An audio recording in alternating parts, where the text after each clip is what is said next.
The only question with the Yom Tov of Pesach is really, Rabbi say, take seats. I know it's a little crowded here tonight, but have a seat. You relax. You don't have to. The only question when we want to speak about the Yom Tov of Pesach is really where to start and where to stop. But where to stop, we know we have a time limit. The question is, where do we start? There's so much to talk about, so much to learn, so much to prepare before the Yom Tov of Pesach. So we're just going to try to pick one small inyan, and we'll try to discuss it a little bit, try to gain something, prepare something before 1 week from now we come to the Yom Tov of Pesach. We say in the davening on Pesach, on every Yom Tov, Batiten lanu Hashem Elokeinu b'yahava, v'yadim l'simcha, v'chagim v'zmanim l'sasoin, es yoim chag ha'matzois, zaman cheruseinu.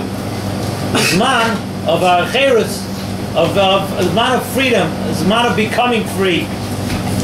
Nesivas Shalom discusses a little bit about why the Anshe Knesset HaGedolah and the Sakein, these Lashonas and these Tfilos and Shemona Esrei. He says that the name of the Chag that the Anshe Knesset HaGedolah stressed and spoke about, that actually gives us an insight into the essence of the Chag, the essence of the Yom Tov. So to speak, what is the neshama of the Yom Tov? What makes the Yom Tov tick? Because there are Yom Tovim that we could discuss. There are different ways of calling a Yom Tov. There are different ways of referring to a Yom Tov. If the Anshe Knesset HaGedolah picked a certain name, Zok the Nesivas Shalom, that means it's telling us something about the essence of the Yom Tov.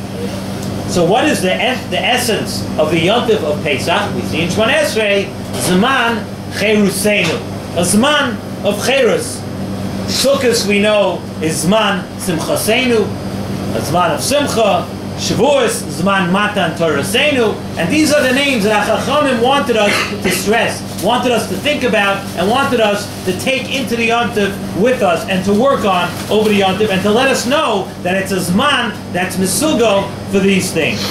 It's not just reminding us of some historic event that happened a few thousand years ago, and it tells us that it's Zman Cheruseinu. The Chachamim are telling us that even this year, yes, coming up now, this Zman of the year, coming up next week, is called Zman Cheruseinu. They're telling us that when you come to the Leil Pesach, when we come to the Sidorim, or if you're watching this in Eretz Yisrael, when you come to the Seder on Pesach night, when you come there, you have an opportunity to what? You have an opportunity to gain for yourself Cherus, and we're going to discuss a little bit what that means. But just as free as Bnei Yisrael were Cherus when they left Mitzrayim, you have an opportunity now in this Zman, in this time of the year, to become just as free as they were. And whatever freedoms you need. Sometimes the person needs a Cherus from a Yetzer Hara, a Cherus from something else, but you have the opportunity in this time of the year, in this Zman of the year,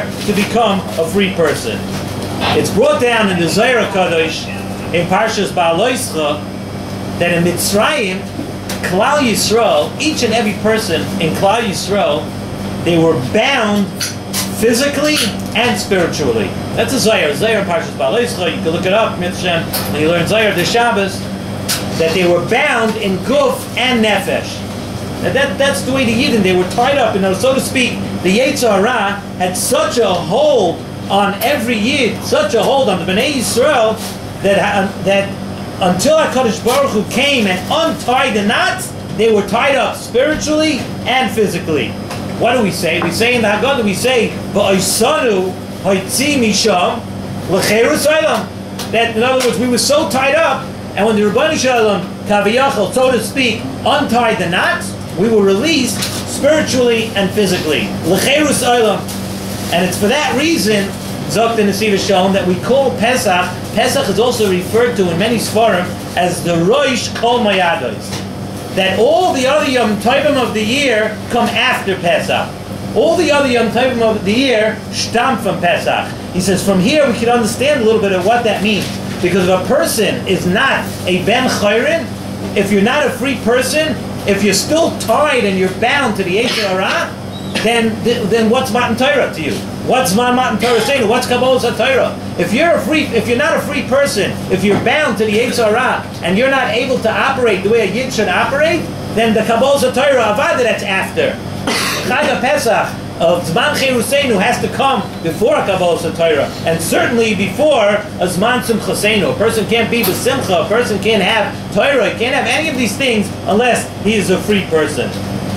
We say in the Haggadah, Lefichach, Anachnu, Chayovim, Lahoidois, and we go on, and then we go on and we praise HaKadosh Baruch Hu for different things that HaKadosh Baruch Hu did for us. We say, Hoitzianu, Me'avdus L'cheres, He took us out from Avdus, the Cheres, the freedom, Miyogoin, L'simcha, Me'evel, L'yom Tov, Me'afrela, L'argodol, U'mishiba L'geula. We say, Lefichach, therefore, we want to praise HaKadosh Baruch Hu because He did all of these things for us.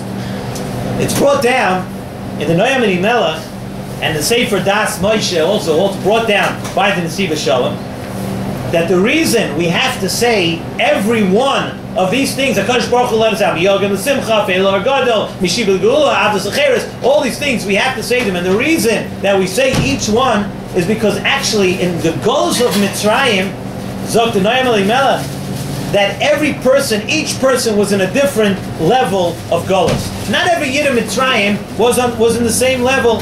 Some were more in a level of Golus physically, some were more in a level of Golus, they were bound spiritually, in Ruchnias. Each person was in a different level of Golus. Therefore, when we say Lefichach, Anachnu, Chayovim, Lahoidois, when we say that, we say many different Lashonis, which refer to what part of Mitzrayim you were Meshubah to.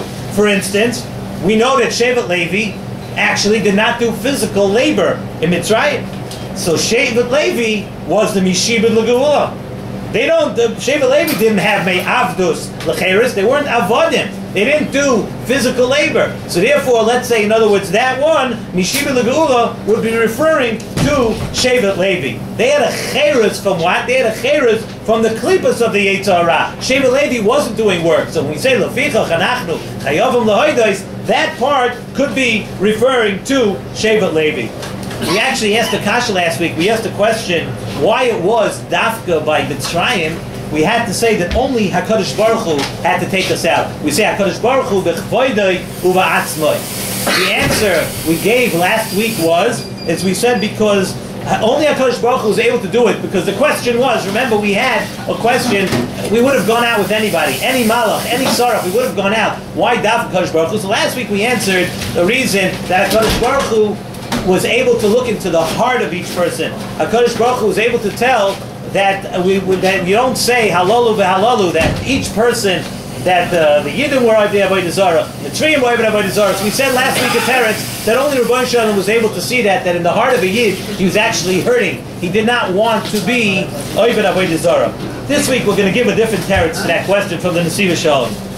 Zok Nesivas Shalom, then when it came time for the Yidden to be free from Mitzrayim, a malach would have only been able to take the Yidden out of Mitzrayim physically. A malach was able to do the shlichus from HaKadosh Baruch Hu. HaKadosh Baruch Hu could have told the malach, listen, this malach, you go ahead and release Klal Yisrael from Mitzrayim. So a malach was able to do that. He's able to take them out physically. But the ruchniistic part, the part that we were in Golus, the ruchniis, like we said that we would chain spiritually also, that only HaKadosh Baruch Hu could have done. Therefore we say, Zok Nesivas Shalom, Ilu, Loi Hoitzi HaKadosh Baruch Hu, if HaKadosh Baruch Hu, He Himself, would have not taken us out, we say, Hare Anu, Uvanenu, Uvnei Vanenu, and we use the Lashon, Mishubadim Hayinu Lefarim Mitzrayim. We may have been taken out physically. Physically we may have been taken out, but Mishubadim Hayinu, we would have still be tied. We would have been tied to the Mitzrayim. We would have been tied to the Yetzer Hara of Mitzrayim. Therefore, HaKadosh Baruch Hu b'chvoidei u'ba'atzmai. Only HaKadosh Baruch Hu was able to take us out spiritually from Mitzrayim also. This is the time of the year, like we mentioned at the beginning, of Zman Cheruseinu.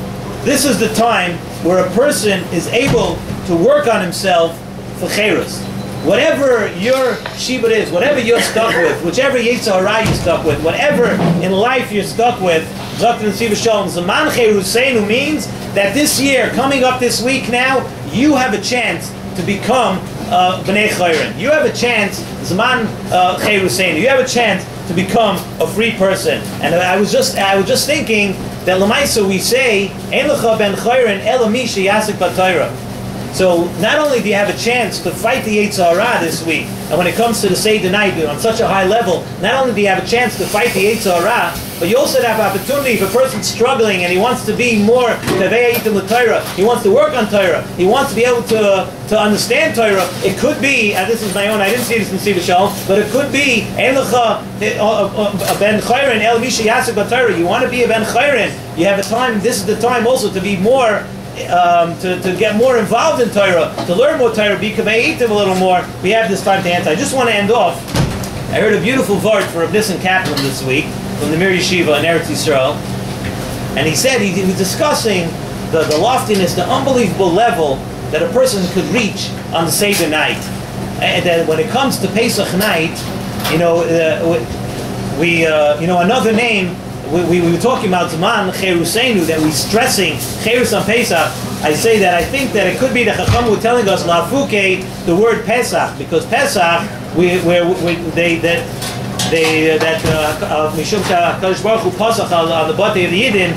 What could also happen to you on Pesach is that if you don't concentrate on Pesach at all, the entire Yontif skips you right by, and then you miss it out till next year. You're not able to get the influences and the beautiful hashpois of Chag Pesach. So Rav Nissen Kaplan said, let me tell you something. If somebody comes over to you, he wants to know why at the end of the Haggadah, why at the end of the night, right before Haggadah, we say Echad Mi'adeh. It seems like we start going through the numbers, Echad Mi'adeh. Who knows one? We know, I know one. What is one? We go through a whole thing like that. He said, what's Pshat? He said, if somebody comes over to you now and tells you, I'm going to Eretz Yisrael, so what does your mind do? Your mind right away thinks, of course, he's going to the airport, he's getting on a plane, right? Why don't you think he's walking or taking a car? Because in your mind, you're set, you're trained, the way we are, where we are today in technology, you're trained that if a person says he's going to Eretz Yisrael, it means he's getting on an airplane. And 60, 70, 80 years ago, if somebody told you he's going to Eretz Yisrael, there was no question, they knew he's getting on a boat. If someone tells you, I'm going to New York for Shabbos, do you have any Havamina, he's getting on a bike? Okay, one or two people in the Chai Lifeline, maybe once a year, they get on a bike, they drive that far. But if a person tells you he's going to New York for Shabbos, right away your mind knows he's getting into a car, because that's the way we're trained. So Nissen Kaplan said a beautiful word. He said at the end of the Seder, we say, Echad mi'idea. Who knows what one is? He says, by the time you get to the end of the Seder, your mind should automatically be trained. Echad Elokeinu shebashamayim u'ba'aretz. There's no other question. He said that's what your entire preparation for Pesach, your entire Seder of Pesach, your entire Yontiv of Pesach has to be geared, Sai Cheres, and Sai Torah, and Sai Vigan Televincha, and Sai the appreciation that you do have children there to speak to, and Sai appreciation for everything that HaKadosh Baruch Hu has done for you this year. It all has to lead up to one thing, that when we say Echad Mi'adeh, there's only one answer. Echad Elokeinu shebashamayim u'ba'aretz. Our minds have to be trained to realize that everything that we have and everything that we do, the ultimate goal is that we do it for HaKadosh Baruch Hu. Let's hope that Amir Tashem Zman Cheruseinu, again, we're coming up to the Yontif of Pesach. Take the time to prepare. Don't come in and have the Yontif pass over you. Take the time, prepare yourself. Gain from this Pesach. Work with this Pesach. Work with your children. Work with your family. And then Shataka become the Zman Cheruseinu, where not only do we get out of the Cheres of the Yetzer Hara, we should be able to have the Cheres of getting out of Golus and finally making our way to Eretz Yisrael. And hopefully even this year we'll only have one Seder this Pesach.